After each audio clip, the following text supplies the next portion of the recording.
For example ഇപ്പോൾ ഞങ്ങളുടെ ഒരു നേരത്തെ ഡിസ്കഷൻ തന്നെ പറഞ്ഞല്ലോ, ഞങ്ങൾക്ക് ഒരു 2.5 months ബ്രേക്ക് ഉണ്ട്, ഒരു 2 months ഇന്റേൺഷിപ്പ് ചെയ്യാനാണ് മോസ്റ്റ് ഓഫ് ഇപ്പോൾ പോകുന്നത്. അപ്പൊ അതൊന്നും അതൊക്കെ നമ്മൾ വേറെ പ്രൊഫസേഴ്സിനോട് മെയിലായിട്ട് ചോദിച്ചു മേടിക്കുന്ന ഇന്റേൺഷിപ്സ് ഒക്കെയാണ്.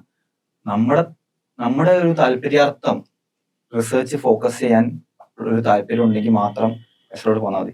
പിന്നെ പാരന്റ്സ് മനസ്സിലാക്കേണ്ടത്, കുറെ ആൾക്കാർ എനിക്ക് മെസ്സേജ് ചോദിച്ചിട്ടുണ്ട്, പ്ലേസ്മെന്റിന്റെ അവസ്ഥ എങ്ങനെയാണ്. ഇവിടെ പ്ലേസ്മെന്റ് എന്ന് പറഞ്ഞൊരു കോൺസെപ്റ്റ് ഇല്ല.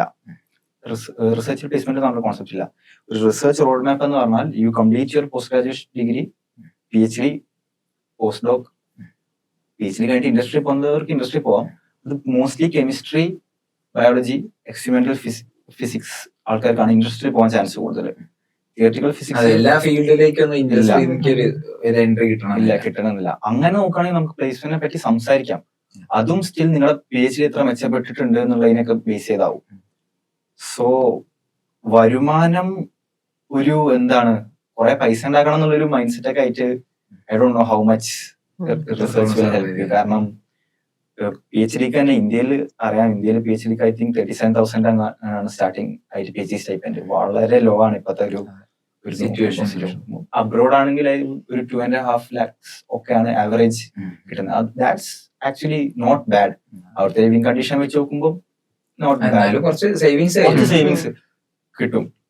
സോ ഒരു പ്ലേസ്മെന്റ് ഓറിയന്റഡ് ചിന്താഗതി ഉള്ളവർ കൂടെ ആണെങ്കിൽ ഐ വുഡ് സേ നിങ്ങൾ ഒന്നും കൂടെ ഒന്ന് തിങ്ക് ചെയ്യുക, എന്നിട്ട് മതി എടുത്ത് ചാടിയാൽ മതി. അല്ലാതെ നമ്മൾ ഈ ഒരു സയന്റിസ്റ്റ് എന്ന് പറഞ്ഞാൽ കണ്ടമാന പൈസ അങ്ങനെ ആൾക്കാരെ കൊണ്ട് ശരിയൊന്നുമില്ല.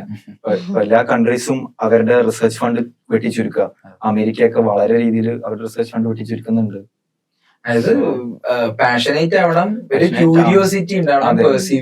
നമ്മൾ ഈ പഠിക്കുന്ന പ്രോസസ്സ് ഇഷ്ടപ്പെടുന്ന ആൾക്കാർക്ക് അവർക്ക് സൂട്ട് ചെയ്ത് വരും. കാരണം നമ്മൾ പഠിച്ചുകൊണ്ടിരിക്കുക, നമ്മൾ ത്രൂ ഔട്ട് ദ പ്രോസസ് നമ്മൾ എന്തെങ്കിലുമൊക്കെ പഠിച്ചുകൊണ്ടിരിക്കുക. ആക്ച്വൽ റിസർച്ച് ചെയ്യാന്ന് പറഞ്ഞാൽ അത് നമ്മളെ ഐസറിലൊക്കെ ടീച്ചേഴ്സും പഠിച്ചോണ്ട്. അതെ, അതാണ്. അപ്പം ആ ഒരു പ്രോസസ്സ് ഇഷ്ടപ്പെടുന്നത്, ഈ പഠിക്കുന്ന ഈ ലേണിംഗ് പ്രോസസ്സ് നിൽക്കാതെ എന്നും പഠിച്ചുകൊണ്ടിരിക്കുക എന്നുള്ളൊരു അങ്ങനെയൊക്കെ ഒരു താല്പര്യമുള്ളവർക്കൊക്കെ ചേരുന്നതാണ്.